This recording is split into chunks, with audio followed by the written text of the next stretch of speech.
बिस्मिल्लाहिर्रहमानिर्रहीम। आज हम पढ़ेंगे electric potential due to a dipole at any point. ठीक है, तो जो पॉइंट हमारे पास होगा वो ना तो एक्सल लाइन पे लाई करेगा ना तो इक्वेटोरियल लाइन पे लाई करेगा। ठीक है, तो हम देखते हैं कि किसी डाइपोल की वजह से हमारा पोटेंशियल किसी भी पॉइंट पे कितना होगा वहाँ पे। ठीक है, so let's write here it's electric potential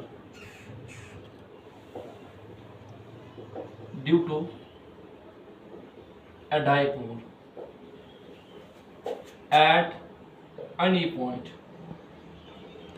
किसी भी पॉइंट पे। ठीक है, चाहे वो पॉइंट फिर हम बाद में देखेंगे वो एक्सल लाइन पे लाई करेगा, उधर क्या होगा हमारा पोटेंशियल, वो पॉइंट इक्वेटोरियल लाइन पे लाई करेगा, वहाँ पे क्या होगा पोटेंशियल। सो पहला हम जनरल वाला केस यहाँ पे करेंगे।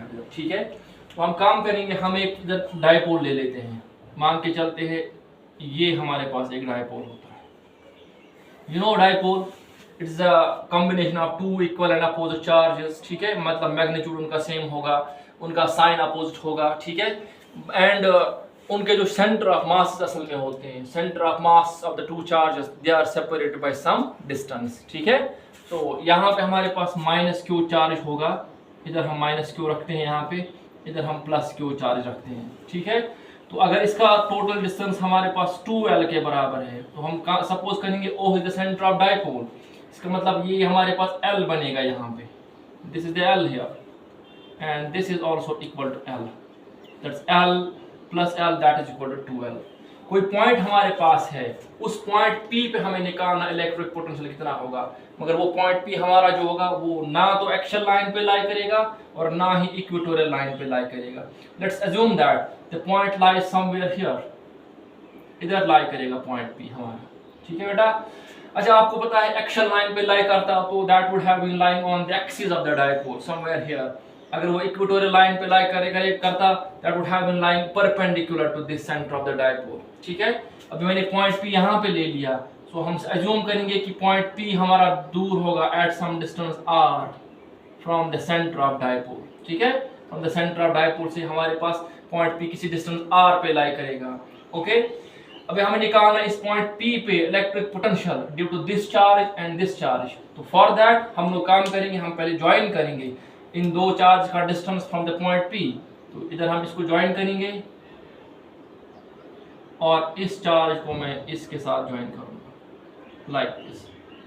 ठीक है, ये हमारा R है यहाँ पे। आई बात समझ? Let us assume that distance from this minus q charge and point P that is equal to R1, distance from plus q charge and point P that is equal to R2. Okay, let this point P, the line joining point P with this center of the dipole, it makes some angle theta with the axis of dipole. Okay, ठीक है। अच्छा देखिए यहाँ पे point P पे हमारा potential कितना होगा, इसका पोटेंशियल और इसका पोटेंशियल, उन दो को हम ऐड करेंगे, that will be the potential at point P। मैं यहाँ पे लिखता हूँ पोटेंशियल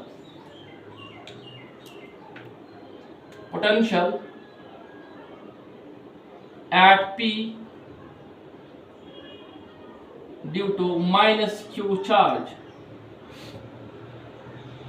ठीक है, that is V1 is equal to K Q divided by R। General formula हमारे पास है K Q divided by R। इधर R के बदले हमारा R1 है, Q के बदले माइनस Q है, तो माइनस Q लिखेंगे यहाँ पे R1 लिखेंगे। ठीक है बेटा, let this equation number first. ये निकलेगा पोटेंशियल इस पॉइंट P पे इसकी वजह से। Again potential at P due to plus Q charge का potential, that is sum V2 is equal to K Q divide by R that is equal to R2। It's equation number second. ठीक है, इधर point P पे इस वाली charge का potential ये होगा, इधर इस पॉइंट पे इस वाली चार्ज का पोटेंशियल ये होगा। Therefore net potential at P, that is V is equal to V1 plus V2 अच्छा जी, v1 का वैल्यू ये है, v2 का वैल्यू ये है, सब्स्टिट्यूट हम करेंगे, this simplifies v is equal to minus times k, it is q divided by r1 plus this is k q divide by r2। ठीक है बेटा, और अगर हम इसको ऐसे भी लिखेंगे v is equal to K Q divide by R2 minus K Q divide by R1। Okay, now K and Q ये तो कॉमन आ जाएगा, और it's v is equal to K Q 1 by R2 minus 1 by R1। Let this be equation number 3। समझ आया? तो ये निकला पोटेंशियल इस पॉइंट P पे हमारा, इस चार्ज और इस चार्ज का। Now we are not knowing the values of R1 and R2, ठीक है, वी कैन कैलकुलेट दैट। हम करें ये काम, हम ज्योमेट्री कुछ एग्जिस्ट यहाँ पे अप्लाई करेंगे। देखो जी बच्चा, हमारे पास ज्योमेट्री में एक रूल हमारे पास है, अगर हमारे पास दो लाइन्स होती है लाइक दिस, इन दो लाइन्स के दरमियान एंगल बहुत स्मॉल होता है, this is angle small here, very small angle here, ठीक है, तो आपको काम करना है, ये देखो पाथ डिफरेंस इनका यहाँ पे इस लाइन और इस लाइन के बीच में, हम इस वाली लाइन से, छोटी वाली लाइन से परपेंडिकुलर ड्रा करते हैं इस पे, ठीक है ना, जिस पॉइंट पे वो परपेंडिकुलर बड़ी वाली लाइन को कट करेगा, then this distance will be equal to this distance, ठीक है। तो यही वाला केस हम यहाँ पे यूज करेंगे। ये डिस्टेंस हमारे पास है, that is equal to r, है ना, दैट इज नून। आपको r2 निकालना है और r1 निकालना है। तो पहले R2 निकालने के लिए मैं काम करूंगा, मैं पॉइंट, अगर मैं यहाँ पर इसका नाम रखूंगा A, इसका नाम रखूंगा B, ठीक है, पॉइंट B से मैं काम करूंगा, मैं एक परपेंडिकुलर डालता हूं इस पे, लाइक दिस,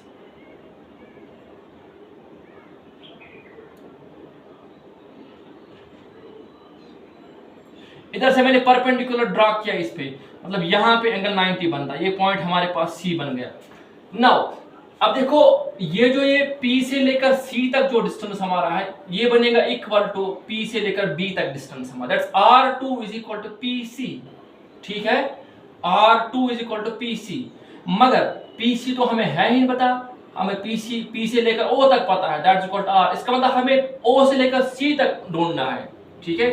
अगेन इस वाले साइड मैं थोड़ा इसको एक्सटेंड करता हूं बाहर की तरफ, और यहां से परपेंडिकुलर ड्रा करता हूं, इधर मैंने परपेंडिकुलर ड्रा किया पॉइंट डी पे, ठीक है, मैंने परपेंडिकुलर डाला पॉइंट डी पे, तब AP अब हमारा बनेगा PD के बराबर, ठीक है।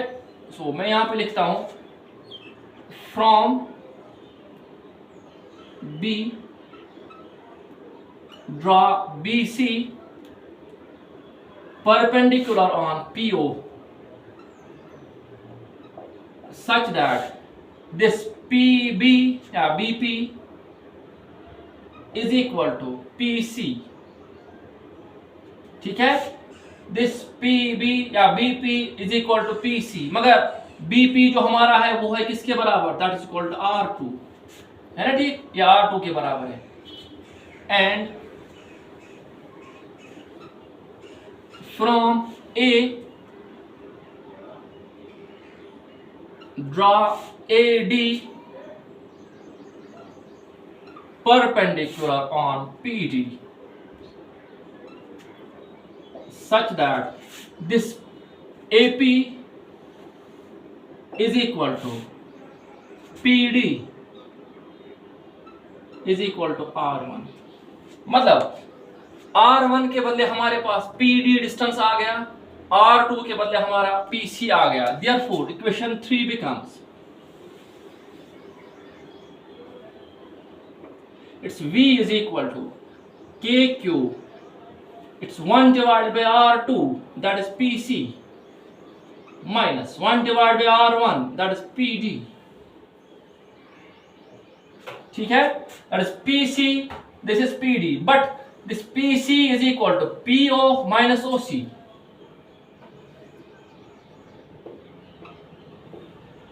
है ना, ठीक, ये वाला distance is equal to PO minus OC, and this PD, that is this distance, that is equal to PO plus OD. तो देयरफॉर आपका पोटेंशियल इधर बनेगा K Q, it's 1 by PC, that is this PO plus OC, minus 1 by PD, that is PO minus OC, sorry PO minus OC, minus 1 divide by PD, that is PO plus OD.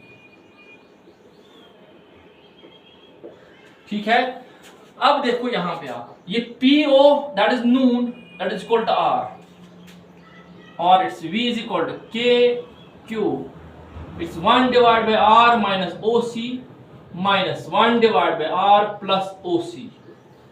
Late this be equation number 4। ठीक है, sorry it's OD here. ठीक है, अब OC और OD का value हम निकालेंगे।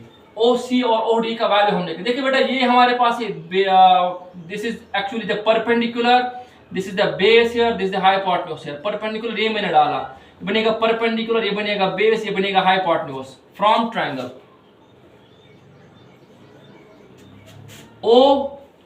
OBC या OCB cos ऑफ थीटा, क्योंकि हमें क्या चाहिए, हमें चाहिए बेस। बेस निकालने के लिए cos फार्मूला लगेगा, cos of theta is equal to base by hypotenuse है, ठीक, that is OC divide by hypotenuse, that is L, बनेगा OC divide by L। This implies OC is equal to L times cos of theta. निकला OC का value, that is L times cos of theta. Again from triangle this ADO, इसमें ये है perpendicular, ये है base, ये hypotenuse, फिर से बेस चाहिए। Again we can use cos formula, cos of theta is equal to base that is OD divide by hypotenuse, that is L। So this implies OD is equal to L times cos of theta. आई समझ, OC भी निकला L times cos of theta के बराबर, OD भी निकला L times cos of theta के बराबर। देयरफॉर आपका पोटेंशियल बनेगा that is K times Q, it's 1 divided by R minus L cos of theta minus 1 divided by R plus L times cos of theta। ठीक है, और we can use it as V is equal to K into Q। देखिए cross multiplication R plus L cos of theta minus R minus L cos of theta divided by, it is A plus B into A minus B, that's A square minus B square, A square minus B square। ठीक है ना, यहाँ पे A square के बदले R square आ जाएगा, minus L square cos square theta B square के बदले आ जाएगा। क्योंकि यहाँ पे एक स्टेप कम करते हैं, ये माइनस इधर से मल्टीप्लाई को करेंगे, ये माइनस बनेगा तो इधर प्लस बनेगा यहाँ पे, ठीक है, बनेगा minus R plus L cos of theta. अब देखो R एंड R हमारा कैंसिल आउट हो जाएगा, दिस सिंपलाइज आपका V जो है वो बनेगा KQ, it's L cos theta plus L cos, that's 2 times L cos of theta divide by R square minus L square cos square theta. ठीक है, ये निकलता है हमारा पोटेंशियल इस पॉइंट P पे। नाउ अभी देखा आप लोग, इधर जो हमारे पास एंगल है, मैक्सिमम वैल्यू, मैक्सिमम से मैक्सिमम जो हमारे पास वैल्यू होता है वो होता है cos ऑफ थीटा का कितना, that's equal to 1। cos of theta का मैक्सिमम वैल्यू जो हमारे पास आ जाएगा that will be equal to 1। अगर मैं इस फार्मूला में लगाऊंगा, अगर आप देखोगे इधर v is equal to KQ, ये हमारे पास ये फार्मूला, चलिए यहाँ पे लिखता हूँ 2L cos of theta divide by R square minus L square cos square theta. ठीक है, इधर अगर मैं इस थीटा cos ऑफ थीटा का मैक्सिमम वैल्यू दूंगा वो होगा 1 के बराबर। अभी देखो L है small as compare to R, है ना, L is very small as compare to R, तो L स्क्वायर तो that's very small, very small as compare to R square, so we may neglect this term.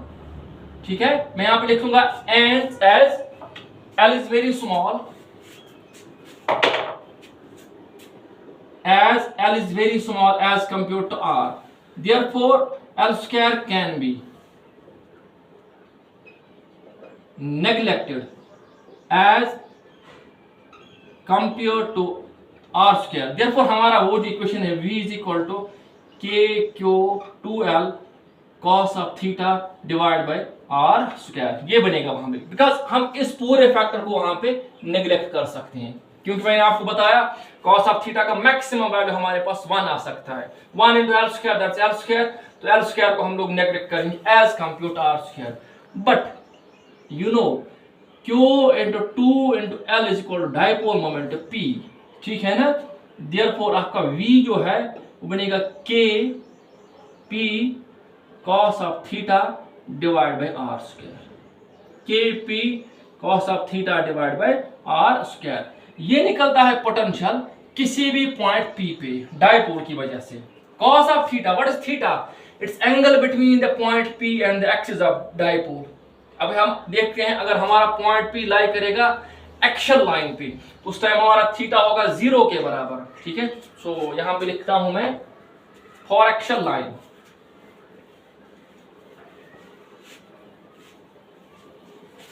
For axial line